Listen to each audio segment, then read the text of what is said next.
අපි ගොඩක් කලාවට මොකද පුතේ කරන්නේ එක්ක දිනනවා නැත්නම් දිනන කලින්ම අතාරිනවා. හරිද? ඕනෙම දෙයක් එහෙමයි.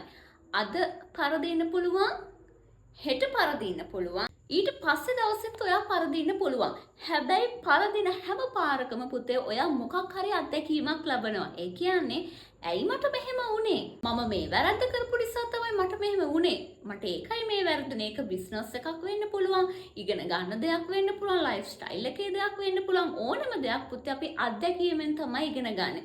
අපි කරන හැමදේම 100%ක් එකපාරට සාර්ථක වෙන්නේ නැහැ. මේ ලෝකේ හැම මිනිස්සු කොහෙවත් නැහැ. ක්‍රීඩකයෙක් වුණත් හැමදාම ප්‍රැක්ටිස් කළ සතතාභ්‍යාසයෙන් තමයි අද වෙනකොට හොඳ තැනකට ඇවිත් තියෙන්නේ. හරිද? ක්‍රිකට් ක්‍රීඩකයෙක් වෙන්න පුළුවන්, පාපන්දු ක්‍රීඩකයෙක්, වොලිබෝල් ඕනෙම කෙනෙක්. හැමදාම මොකද කරන්නේ? එයා ප්‍රැක්ටිස් කරනවා. ඉගෙන ගන්න ළමයෙක් නම් එයා ඉගෙන ගන්න දේවල් හැමදාම ප්‍රශ්න වලට උත්තර ලියලා හරි ප්‍රැක්ටිස් කරනවා.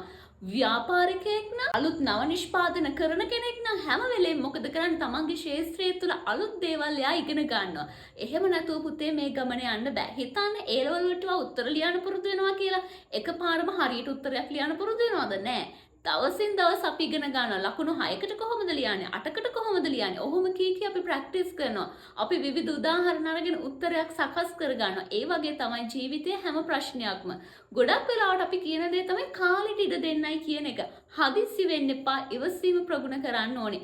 ඉවසීමෙන් කාලෙට ඉඩ දීලා ඔයාගේ අත්දැකීම් එකතු කරගෙන යන ගමන හරිම සාර්ථකයි. කාටවත් ආව වටන්න බෑ.